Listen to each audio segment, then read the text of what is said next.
अंग में रखा है। और भागवत में जो सत्य है वह हमारा अंतिम लक्ष्य है, सत्यम परम धीमहि। किंतु यहाँ महर्षि ने सबसे पहले अंग में रखा है सत्य को, कि अहिंसा, अहिंसा से सत्य। जब अहिंसा के द्वारा हमारे जीवन में सत्य आता है तब अस्तेय की भी प्राप्ति होती है। अस्तेय का सामान्य अर्थ है कि हमारा जो स्वद्रव्य नहीं है उसका मन से अथवा वचन से उसको प्राप्त करने की इच्छा नहीं करना, अथवा क्रिया के द्वारा उसको प्राप्त न करना। इस अहिंसा का, इस अस्तेय का फल श्रुति बताते हुए महर्षि कहते हैं अस्तेय प्रतिष्ठायाम सर्वरत्नोपस्थापनम। उस योगी को इस अस्तेय नाम की, जब उसको अस्तेय की सिद्धि होती है तब उसको सर्व रत्नों की प्राप्ति होती है। यहाँ रत्न किसी भी क्षेत्र में जो उत्कृष्ट वस्तु है हम उनको रत्न कह सकते हैं। जैसे यहाँ जो उत्कृष्ट विद्वान है वह भी हमारा रत्न है, उत्कृष्ट विद्यार्थी है वह भी हमारा रत्न है। उसी प्रकार योगी को उस सर्व रत्नोपस्थापनम, रत्नों की प्राप्ति होती है। जब अहिंसा, सत्य और अस्तेय तीनों हमारे जीवन में आते हैं तब इनको सुदृढ़ बनाने के लिए ब्रह्मचर्य की भी आवश्यकता है, शारीरिक सामर्थ्य की भी आवश्यकता है, मानसिक स्वास्थ्य की भी आवश्यकता है। हमारी इंद्रियां अगर चंचल रहेगी, हमारा मन अगर चंचल रहेगा, हमारा चित्त अगर विकृत रहेगा तो हम किसी भी कर्म को, किसी भी कार्य को स्थिरता पूर्वक, धैर्य पूर्वक नहीं कर सकते हैं। जीवन में सामर्थ्य पाने के लिए, जीवन में शांति पाने के लिए ब्रह्मचर्य की भी आवश्यकता है। और यह ब्रह्मचर्य शब्द भी बहुत व्यापक है। इंद्रियों पर जय प्राप्त करने को भी ब्रह्मचर्य हम कहते हैं, है ना। और ब्रह्म प्राप्ति के लिए जो हम उपाय करते हैं वह भी ब्रह्मचर्य शब्द के द्वारा कहा गया है। और इस ब्रह्मचर्य के द्वारा जो हमें सामर्थ्य, जो ऊर्जा, जो शक्ति प्राप्त होती है उसका रक्षण तभी हो सकता है जब हमारे जीवन में अपरिग्रह रहे। जितनी हमें आवश्यकता है, जितनी हमारी जरूरत है, जिस वस्तु की हमें आवश्यकता है उतना संग्रह करना, अन्य वस्तुओं का संग्रह नहीं करना। किंतु यहाँ केवल महर्षि पतंजलि भौतिक वस्तुओं के संग्रह न करने की ही बात नहीं कर रहे हैं। अनावश्यक विचारों का संग्रह नहीं करना यह भी अपरिग्रह है। अनावश्यक कर्म को न करना यह भी अपरिग्रह है। अनावश्यक वस्तुओं के साथ में अनावश्यक जो हमारे जरूरत भी नहीं है, कहीं कोई निंदा हो रही है, कहीं कोई हमारे जो आवश्यक कोई वस्तु नहीं है अथवा आवश्यक कोई विचार नहीं है, फिर भी उस विचार को कोई विचार की प्रस्तुति कर रहा है, उसको हम जानबूझकर अगर सुनते हैं तो वह भी एक प्रकार का परिग्रह है। इस प्रकार से अहिंसा, सत्य, अस्तेय, ब्रह्मचर्य और अपरिग्रह ये हमारे इस योग, अष्टांग योग का पहला चरण है और पहला अंग है। जिसके जीवन में संयम है उसके जीवन में ही नियम आ पाता है, नियमितता आ पाती है, स्थिरता आ पाती है। अगर हमारे जीवन में संयम नहीं है तो हम नियमित भी नहीं बन सकते हैं। जीवन का एक सुनिश्चित नियम होता है। जिसके जीवन में अनुशासन होता है, जिसके जीवन में नियमितता होती है, वह जीवन बहुत ही अनुशासित ढंग से जिया जाता है, बहुत ही सुखपूर्वक जिया जाता है। जिसके जीवन में संयम नहीं है, यम, हमने जो महर्षि ने 5 यम बताए, जिसके जीवन में 5 यम नहीं है तो उसके जीवन में नियम भी नहीं है। और नियमों का पालन हम तभी कर सकते हैं जब हमारे जीवन में संयम हो। इसलिए महर्षि ने इनको चरण कहा है कि पहले नियम के लिए संयम आवश्यक है, यम आवश्यक है, यम के बाद ही हम नियम का पालन कर सकते हैं। और यह नियम भी महर्षि ने 5 बताए हैं। कभी कभार हमें ऐसा लग सकता है कि हमारे शास्त्रों ने, हमारे गुरुजनों ने, हमारे जो माता पिता हैं, हमारे जीवन में बहुत वो नियम लाद देते हैं। हमें ऐसा लगता है, हमारा जीवन हमें कभी कभार गुलामी जैसा लगता है। अभी टीवी नहीं देखना है, अभी अखबार नहीं पढ़ना है, बाहर खेलने नहीं जाना है, अथवा अभी पढ़ाई करो। कभी कभार हमें लगता है कि यह हमारी परतंत्रता है, किंतु वस्तुतः यह परतंत्रता नहीं है, यह नियमितता है। और अनुशासित जीवन में नियमितता आवश्यक है। महर्षि ने नियमित जीवन, संयम के द्वारा प्राप्त जो नियम है उस नियम को 5 विभागों में बांटा है। शौच, संतोष, तपः, स्वाध्याय और ईश्वर प्रणिधान। किसी भी हम कर्म को करते हैं तो मन की शुद्धि और शरीर की शुद्धि आवश्यक है। शरीर की शुद्धि के लिए आज भौतिक विज्ञान ने बहुत सारी विधाओं का, बहुत सारे अलग अलग प्रकार के उपकरणों का, उपायों का, साधनों का वर्णन किया है, उनका आविष्कार किया है, उपलब्ध करवाए हैं। किंतु मन की शुद्धि के लिए हमें स्वयं प्रयत्न करना पड़ता है। और जब तक मन की शुद्धि नहीं होगी तब तक आगे के जो चरण हैं, आगे के जो अंग हैं, उन अंगों की हम प्राप्ति नहीं कर सकते हैं। इसलिए शरीर से ज्यादा मन की शुद्धि आवश्यक है। इसलिए महर्षि ने भी इस शौच को आभ्यंतर और बाह्य दोनों प्रकार से विभाजित किया है। बाह्य शौच भी आवश्यक है और आभ्यंतर शौच भी आवश्यक है। मन की पवित्रता भी आवश्यक है और शरीर की पवित्रता भी आवश्यक है। इस प्रकार से जब मन में पवित्रता आती है तब हमें संतोष का लाभ होता है। संतोष भी आवश्यक है। महर्षि कहते हैं संतोषाद अनुत्तम लाभ। ऐसे लाभ की प्राप्ति होती है जिसके अलावा, जिससे उत्तम और कोई लाभ नहीं होता। अनुत्तम लाभ की प्राप्ति होती है।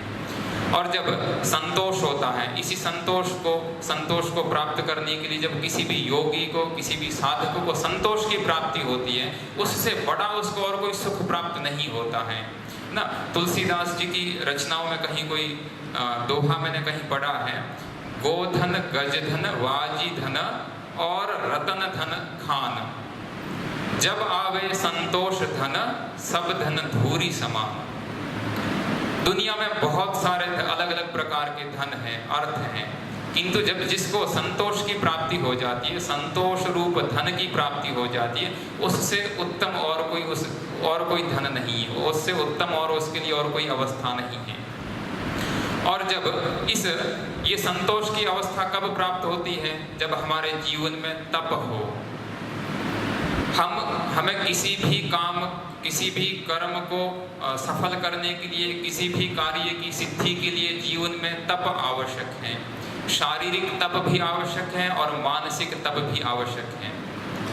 विद्यार्थी जीवन में भी तप आवश्यक है, अध्यापक जीवन में भी तप आवश्यक है, ब्रह्मचर्य जीवन में भी आवश्यक है, गृहस्थ जीवन में भी आवश्यक है। जीवन में अलग अलग प्रकार की अवस्थाएं आती रहती हैं, अलग अलग प्रकार की परिस्थितियां आती रहती हैं। जब हमारा चित्त उद्विग्न हो जाता है, मन विकृत हो जाता है, शरीर में कभी कभार हमारा मानसिक रूप से हम स्वस्थ रहते हैं, किंतु अगर शरीर स्वस्थ नहीं है, शरीर में तप नहीं है, तो हम मानसिक रूप से भी दृढ़ नहीं रह पाते हैं। जैसे सुबह किसी को वृक्षासन करना था तो एक पैर पर खड़े रहना होता है, एक पैर यहाँ जंघा पर लगाकर, एक पैर से खड़ा रहकर दोनों हाथ ऊपर करने होते हैं। उस समय आप प्रैक्टिकल अनुभव करिए।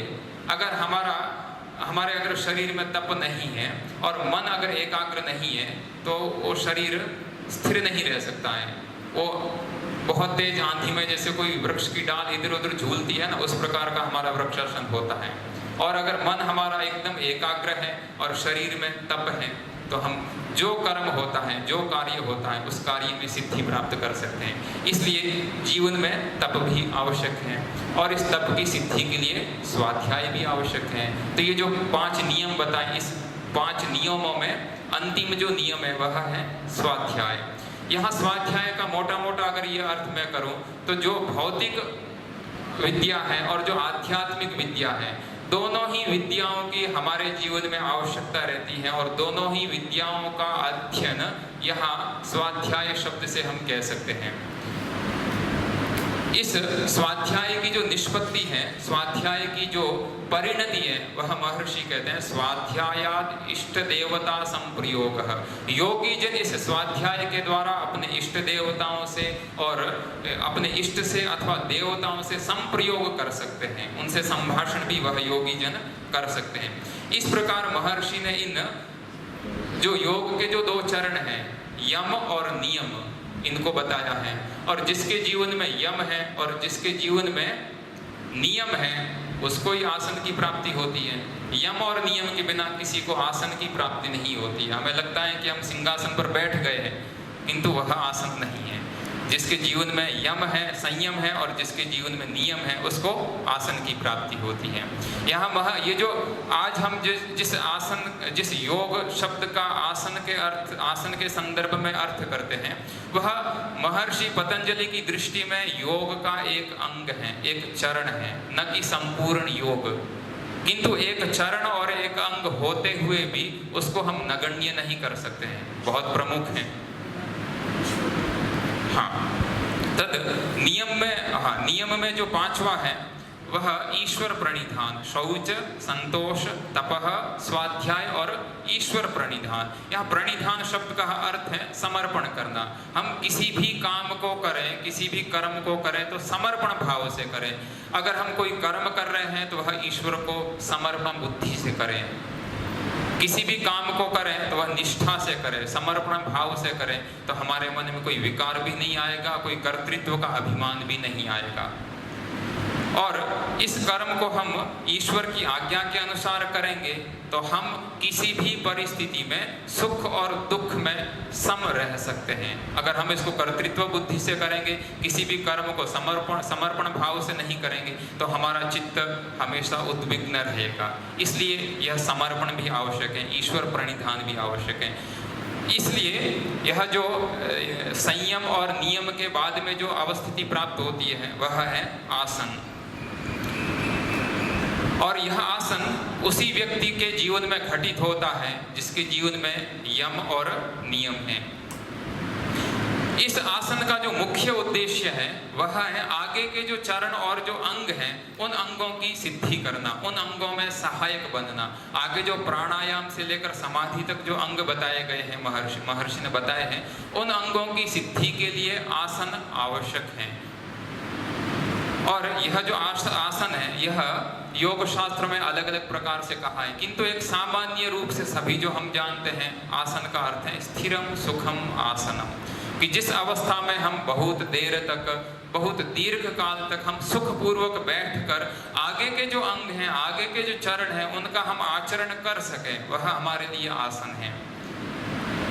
और भी दूसरे आसन, घेरंड संहिता इत्यादि में, हठ योग प्रदीपिका इत्यादि में अलग अलग प्रकार के शारीरिक व्यायाम अथवा अलग अलग प्रकार के आसनों का वर्णन किया है। किंतु ध्यान के लिए और समाधि के लिए जो बैठकर किए जाने वाले आसन हैं, उन्हीं आसनों का महर्षि पतंजलि ने जो 4 मुख्य आसन हैं, सुखासन, पद्मासन इत्यादि, उनका ही वर्णन किया है। क्योंकि ध्यान और समाधि हम खड़े खड़े भी नहीं कर सकते हैं, चलते चलते भी नहीं कर सकते, उसके लिए बैठना आवश्यक है। इस प्रकार से जब आसन की सिद्धि हो जाती है तब अगला चरण आता है, अगला क्रम आता है, और वह है प्राणायाम। यहाँ तक यह योग की जो अष्टांग योग की जो यात्रा है यह आधी पूरी हो गई है। यम, नियम, आसन, ये तीनों इस योग की जो यात्रा है, इस यात्रा के बाहरी चरण है। और प्राणायाम से लेकर समाधि तक के जो अंग या चरण है वह योग की अंतर यात्रा है। अभी तक हम इस योग की बहिर यात्रा कर रहे थे। अब यहाँ से प्राणायाम से आभ्यंतर आंतरिकी यात्रा शुरू होती है। अब यहाँ से आंखें बंद हो जाती हैं, आंखें खोलने की भी नहीं जरूरत है। अब यहाँ से बाहर की यात्रा बंद होकर आभ्यंतर यात्रा शुरू होती है। और प्राणायाम का जब लक्षण करते हुए महर्षि कहते हैं, तस्मिन् सति श्वास प्रश्वासयोः गति विच्छेदः प्राणायाम। और प्राणायाम की सिद्धि हम तभी कर सकते हैं जब हमारा आसन सिद्ध हो। आसन की सिद्धि तभी होगी जब जीवन में नियमितता होती है, नियम आता है। और नियम तभी आता है जब हम संयम से रहे। इसलिए ये बहुत वैज्ञानिक क्रम से महर्षि पतंजलि ने इन 8 चरणों का, अंगों का वर्णन किया है। तो तस्मिन् सति, जब हमारा आसन जय हो जाता है, हम आसन पर विजय प्राप्त कर लेते हैं, तब हमारा जो श्वास और प्रश्वास है उसकी जो स्वाभाविक गति है, उस गति पर विच्छेद यानी उस गति पर हम नियंत्रण कर सकते हैं।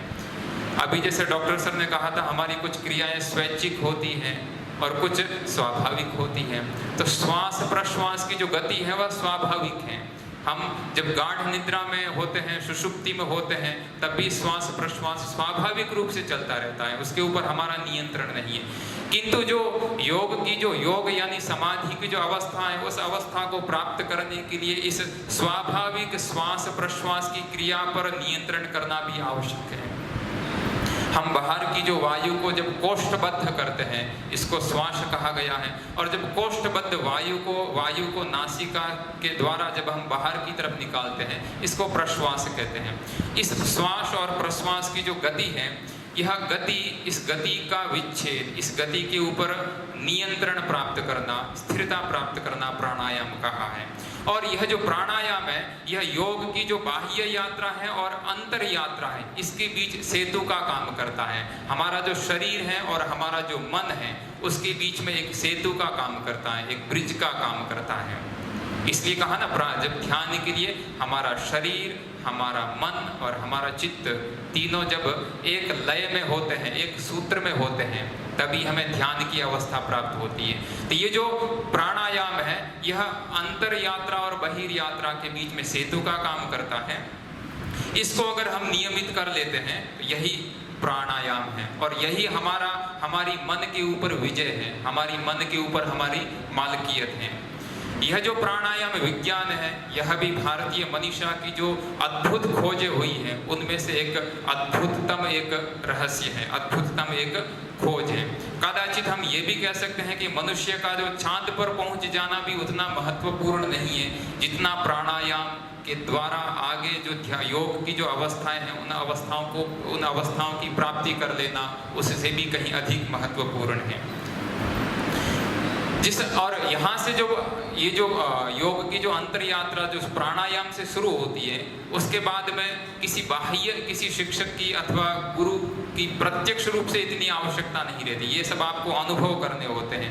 यम और नियम और आसन के लिए किसी न किसी शिक्षक की प्रत्यक्ष रूप से आवश्यकता रहती है, किंतु उसके आगे की जो यात्रा है, वह हमारे जो गुरुजन है या शिक्षक हैं, वह आपको बता सकते हैं, निर्देशित कर सकते हैं, किंतु उनको अपने जीवन में उतारना, उनको अपने जीवन में अनुभूत करना स्वयं को ही करना होता है, क्योंकि यहाँ से अंतर यात्रा आरंभ होती है। और इस प्राणायाम के द्वारा, इस प्राणायाम का फल क्या है, तो महर्षि कहते हैं ततः क्षीयते प्रकाशावरणम। हमारे बुद्धि सत्व के ऊपर जो अज्ञान का आवरण है, उस आवरण का क्षय होता है, नाश होता है, हमें बुद्धि सत्व का प्रकाश होता है, ज्ञान की प्राप्ति होती है, और आभ्यंतर यात्रा यहाँ से आरंभ होती है।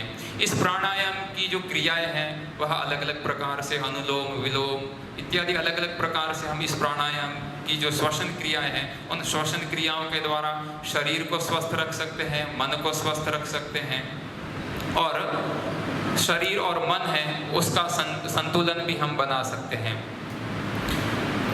जब प्राणायाम रूप चौथा जो अंग है, चौथा चरण जब हमने रख लिया है, तब आवश्यकता होती है प्रत्याहार की, क्योंकि भगवान ने हमारे शरीर में जो इंद्रियां बनाई हैं, उनका स्वाभाविक धर्म है बाहर की ओर प्रवृत्त होना, है ना। परांजी खाणी व्यत्रण स्वयंभू तस्मात् परांग पश्यन्ति नान्तरात्मानम। ये हमारा स्वभाव है, इसमें कोई दोष भी नहीं है कि हम बार बार हम जब ध्यान करने बैठते हैं, तब जब हम नहीं सोचते हैं कि हमारे मन में कोई वृत्ति नहीं आए, कोई विकार नहीं आए, अथवा कोई विचार भी नहीं आए, किंतु जब हम ऐसा सोच कर बैठते हैं, उसी समय हमारे मन में ज़्यादा विचार आते हैं। ऐसे विचार आते हैं जो हमें पिछले कई सालों में भी हमने कभी नहीं सोचे होंगे, कभी विचार भी उनका नहीं किया हुआ, ऐसे विचार भी आने लग जाते हैं। क्यों आते हैं? क्योंकि यह मन की और इंद्रियों की स्वाभाविक अवस्था है, बाहर की ओर भागना। तो हमारी जो इंद्रियां हैं, वह बाहर के विषयों की ओर जाती है, उनको उन विषयों से प्रत्यावर्तन करके पुनः अपने अपने गोलक में, अपने अपने स्वरूप में प्रतिष्ठापित करना प्रत्याहार कहा गया है। इसलिए महर्षि कहते हैं स्व विषय असंप्रयोगे चित्त स्वरूपानुकार इव इंद्रियाणाम प्रत्याहारः। जब स्व विषय असंप्रयोगे, जो तत्त इंद्रिय है, तत्त विषय से उस इंद्रिय का जब संयोग नहीं होता है, तब वह इंद्रिय चित्त का जो स्वरूप है, उस स्वरूप के अनुरूप होती है। यह हमारी प्रत्याहार की धारणाएं। और इस प्रत्याहार की सिद्धि के द्वारा ही हम हमारा जो मन है उस मन को पूर्ण रूप से परमात्मा में लगा सकते हैं। और जब प्रत्याहार की सिद्धि होती है तब हम अपने मन के ऊपर मालकियत प्राप्त कर लेते हैं, स्वामित्व प्राप्त कर लेते हैं। तब हम अपने मन को जहाँ लगाना चाहें वहाँ लगा सकते हैं। पढ़ाई में लगाना चाहें पढ़ाई में लगा सकते हैं, ध्यान में लगाना चाहें ध्यान की ओर हम अग्रसर हो सकते हैं। किसी भी कर्म को हम मन को एकाग्र रखते हुए इस प्रत्याहार के द्वारा हम अपने मन को लगा सकते हैं। तो प्रत्याहार के द्वारा हमें जो योग का जो अग्रिम चरण है, अग्रिम अंग है, उस अंग की अवस्था, उस अंग की उपलब्धि होती है और वह अंग है धारणा। महर्षि कहते हैं देशबंध चित्तस्य धारणा। जब हम अपने मन को अपनी इच्छा से किसी भी देश में, किसी भी स्थान में, अपने शरीर के अंदर अथवा बाह्य कहीं भी किसी भी स्थान में जब हम मन को अगर लगा देते हैं अपनी इच्छा के अनुसार, तो वह हमारी धारणा की स्थिति है। और ये धारणा भी जीवन में आवश्यक है। जिस प्रकार से समाधि की सिद्धि के लिए योग के 8 अंगों में धारणा आवश्यक है, जिंदगी में भी सफल होने के लिए, किसी भी कर्म की सिद्धि के लिए भी धारणा आवश्यक है। किसी भी कर्म को जब हम समग्र रूप से हमारी ऊर्जा अगर केंद्रित रहती है तो उस केंद्रित ऊर्जा के द्वारा हम उस कर्म की सिद्धि बहुत जल्दी प्राप्त कर सकते हैं। इसलिए प्रत्याहार के द्वारा धारणा की प्राप्ति होती है। योग साधना के संदर्भ में धारणा में जब हम किसी मन को किसी एक स्थान पर लगाते हैं तो हमारा हृदय कमल हो सकता है, भ्रूमध्य हो सकता है, नासिकाग्र हो सकता है, कंठ स्थान हो सकता है, जिह्वाग्र हो सकता है। ये हमारे शरीर के आभ्यंतर अंग है, जिन अंगों पर हम मन को लगा सकते हैं। अथवा बाह्य हमारे इष्ट देवता की अथवा किसी और कोई प्राकृतिक स्थान है अथवा उदित होता हुआ सूर्य है, उन बाह्य स्थानों पर भी हम मन लगा सकते हैं। ये मन लगाने के बहुत सुलभ और बहुत सूक्ष्म अंग और स्थान कहे महर्षि ने। और जब हम इस प्रकार से प्रत्याहार के बाद में जब धारणा के द्वारा मन हम किसी भी स्थान पर एकाग्र कर लेते हैं तब हमारे जीवन में ध्यान घटित होता है। ध्यान की अवस्था धारणा के बाद ही आती है। हमें कभी कभार पता नहीं होता है कि, या किसी योगी को पता नहीं है, यम नियम इत्यादि शास्त्रीय रूप में नहीं पता है, किंतु ध्यान की अवस्था हमारे जीवन में तभी